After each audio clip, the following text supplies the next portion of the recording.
Assalamualaikum warahmatullahi wabarakatuh. Kembali lagi dengan Ustazah. Pada pagi hari ini kita akan belajar mata pelajaran SKI tentang Sunan Derajat atau Raden Qasim. Yang pertama yaitu biografi Sunan Derajat. Sunan Derajat nama aslinya yaitu Raden Qasim. Nama ayahnya Raden Rahmat atau Sunan Ampel putra bungsu. Nama ibunya yaitu Nyai Ageng Manila. Dan nama lain dari Sunan Derajat yaitu Maulana Hashim Raden Syarifuddin Pangeran Kadrajat dan Sunan Mayang Madu. Beliau lahir pada tahun 1470 Masehi. Nama gurunya yaitu Raden Rahmat dan Sunan Gunung Jati.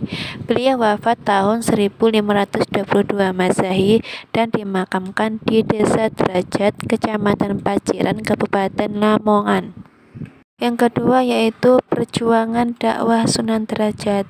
Sunan Derajat menghabiskan masa kanak-kanak dan remajanya di kampung halamannya di Ampel Denta, Surabaya. Setelah dewasa, beliau diperintahkan oleh ayahandanya Sunan Ampel untuk berdakwah ke pesisir barat Gresik. Maka berlayarlah Sunan Derajat dari Surabaya dengan menumpang biduk nelayan dan mendarat di sebuah tempat yang kemudian dikenal sebagai Kampung Jelak Banjarwati Paciran. Sunan Derajat kemudian menetap di Jelak dan menikah dengan Putri Kemuning, anak perempuan Ki Mayang Madu. Di Jelak, Raden Qasim kemudian mendirikan sebuah surau dan akhirnya menjadi pesantren tempat membina masyarakat. Nama Jelak kemudian oleh Sunan Derajat diubah dengan nama Banjaranyar.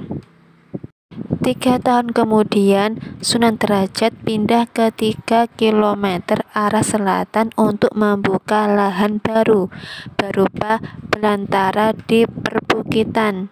Sesudah pembukaan lahan selesai, Sunan Derajat bersama para pengikutnya kemudian membangun permukiman baru seluas sekitar 9 hektar.